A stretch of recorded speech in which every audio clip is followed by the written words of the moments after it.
स्वागत है आपका और WM न्यूज के खास न्यूज बुलेटिन में, जहां हम आपको देंगे दिन भर की बड़ी और महत्वपूर्ण खबरें। आज की सुर्खियों में अमेजन को $43 मिलियन का जुर्माना, दिल्ली हाई कोर्ट का बड़ा फैसला। इसके अलावा हम बात करेंगे यूरोपीय संघ ने रूस पर प्रतिबंध लागू करने के लिए भारत से मांगी मदद, और जानेंगे केंद्र सरकार राज्यों की टैक्स हिस्सेदारी में कटौती करने की योजना बना रही है। इसी के साथ नजर डालेंगे आज की कई बड़ी खबरों पर। तो आइए शुरू करते हैं आज का न्यूज अपडेट सिर्फ RWM न्यूज पर। पीएम मोदी और यूरोपीय आयोग की अध्यक्ष उर्सुला वॉन डेर लेयन की दिल्ली में मीटिंग होने वाली है। वो 2 दिनों की इंडिया ट्रिप पर कल दिल्ली आई हैं और उनके साथ यूरोपीय संघ के 27 में से 22 बड़े अधिकारी भी आए हैं। ये विजिट काफी अहम मानी जा रही है क्योंकि इससे भारत और यूरोपीय संघ के रिश्ते और मजबूत होने की उम्मीद है। तेलंगाना में श्रीशैलम लेफ्ट बैंक कैनाल की सुरंग में जो 8 लोग फंसे हुए हैं, उन्हें बचाने के लिए रेस्क्यू टीम फुल एक्शन में आ गई है। बचाव दल बोरिंग मशीन से सुरंग के कुछ हिस्सों को काट रहे हैं और जो भी रुकावटें आ रही हैं उन्हें हटाने में लगे हैं। साउथ सेंट्रल रेलवे की प्लाज्मा कटिंग मशीन भी इस ऑपरेशन में मदद कर रही है, जिससे स्टील और लोहे का मलबा हटाया जा रहा है। यही मलबा रेस्क्यू ऑपरेशन में दिक्कत पैदा कर रहा था। अब उम्मीद है कि जल्द ही सबको सुरक्षित निकाल लिया जाएगा। नीति आयोग ने एक पोस्ट में बताया है कि 2025 में भारत की GDP $4.3 ट्रिलियन तक पहुंच गई है और इसके साथ ही हम दुनिया की टॉप 5 अर्थव्यवस्थाओं में आ गए हैं। ये IMF के डेटा पर बेस्ड है। मजे की बात यह है कि 2015 में हमारी GDP $2.4 ट्रिलियन थी और अब 10 साल में 4.3 ट्रिलियन हो गई। इतना ही नहीं, महंगाई को ध्यान में रखते हुए अगर ग्रोथ देखें तो भारत ने टॉप 2 देशों में सबसे ज्यादा 87% ग्रोथ दर्ज की है, जो चीन और अमेरिका जैसी बड़ी अर्थव्यवस्थाओं से भी ज्यादा है। ये तो सच में बहुत बड़ी बात है। केंद्र सरकार राज्यों को मिलने वाले सेंट्रल टैक्स के हिस्से में कटौती कर सकती है। सरकार फाइनेंस कमीशन को इसकी सिफारिश करने वाली है। वैसे वित्त आयोग ही तय करता है कि केंद्र और राज्यों के बीच टैक्स कैसे बांटा जाएगा। इस बार आयोग की अगुवाई अरविंद पनघड़िया कर रहे हैं और वो 31 अक्टूबर तक अपनी रिपोर्ट सौंपेंगे, जो 2026 से 27 से लागू हो सकती है। भारत और संयुक्त राष्ट्र ने हिंदी में न्यूज और कंटेंट बढ़ाने के लिए एक नया समझौता किया है।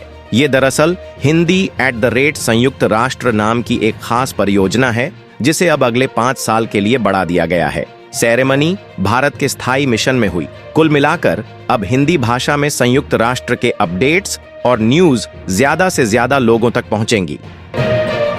अभी अभी खबर आई है कि नेपाल में 5.5 तीव्रता का भूकंप आया है। ये झटके रात करीब 2:36 पर महसूस किए गए, जिससे लोगों में डर का माहौल बन गया। नेशनल सेंटर फॉर सिस्मोलॉजी के मुताबिक भूकंप का केंद्र जमीन से 10 किलोमीटर नीचे था। झटके इतने तेज थे कि नेपाल के साथ साथ बिहार के कई जिलों में भी महसूस किए गए। फिलहाल किसी बड़े नुकसान की खबर नहीं आई है, लेकिन लोग अभी भी सहमे हुए हैं।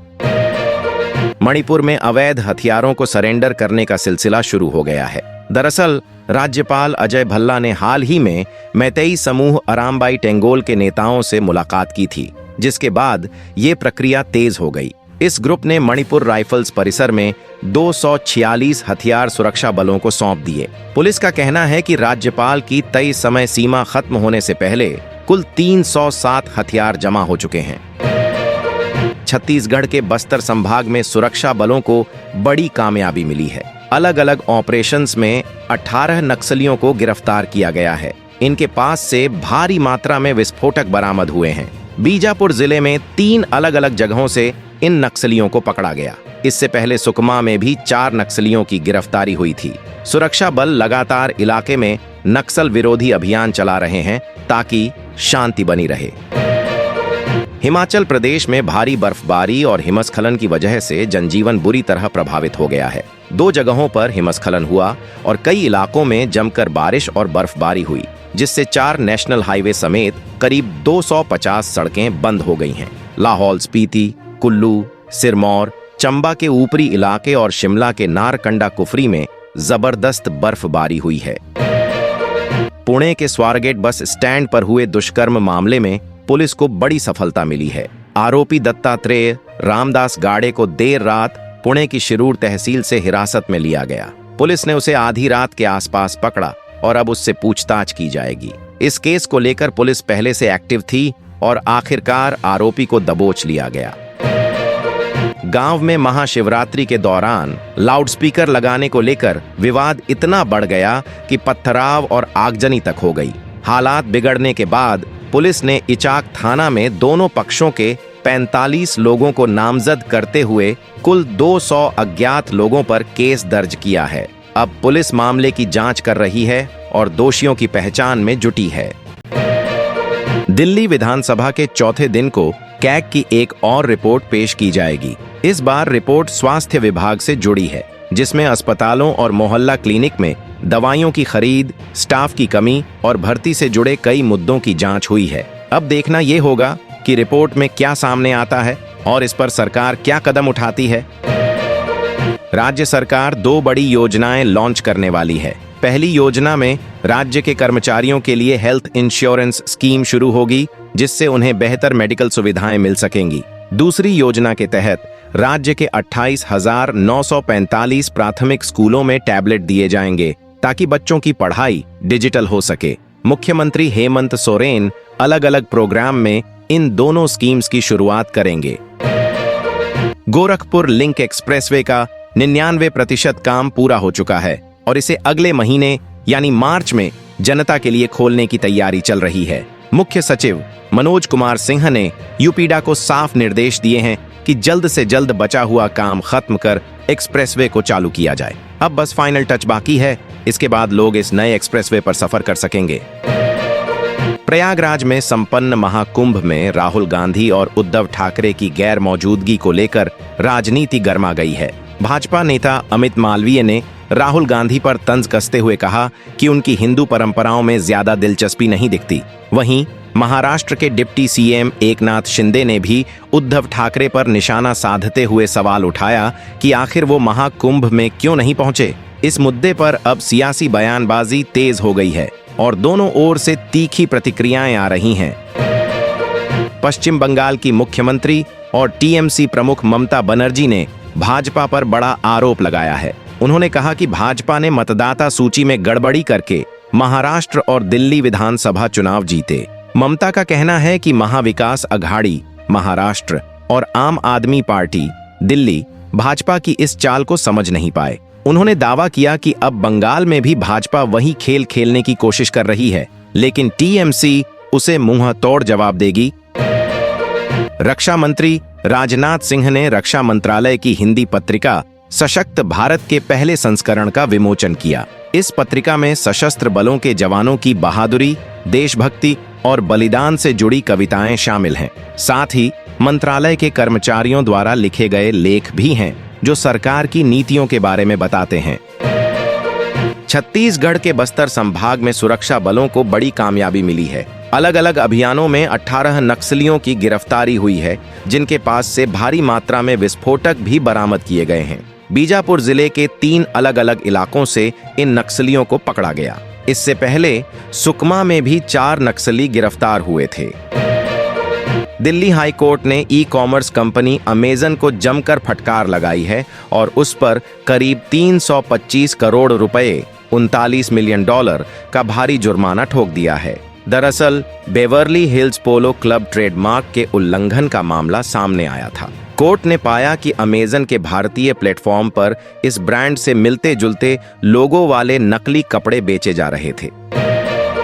यूरोपीय आयोग की अध्यक्ष उर्सुला वॉन डेर लेयन 2 दिन के भारत दौरे पर आई हैं। वो भारत और यूरोपीय संघ के बीच मुक्त व्यापार समझौते को लेकर बातचीत करने आई हैं। इसके अलावा भारत की तरफ से रूस को बेची जाने वाली दोहरे इस्तेमाल की वस्तुओं पर रोक लगाने का मुद्दा भी उठ सकता है।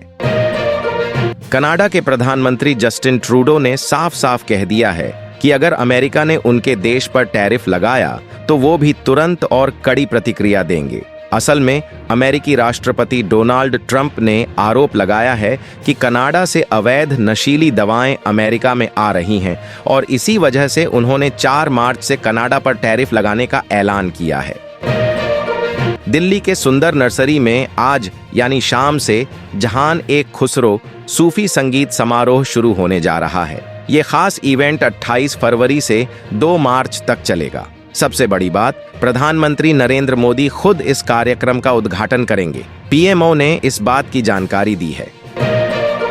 सुप्रीम कोर्ट कॉलेजियम ने कोलकाता हाई कोर्ट में 5 नए जजों की नियुक्ति की सिफारिश की है। इससे वहां लंबे समय से खाली पड़े पद भरे जा सकेंगे और कामकाज में तेजी आएगी।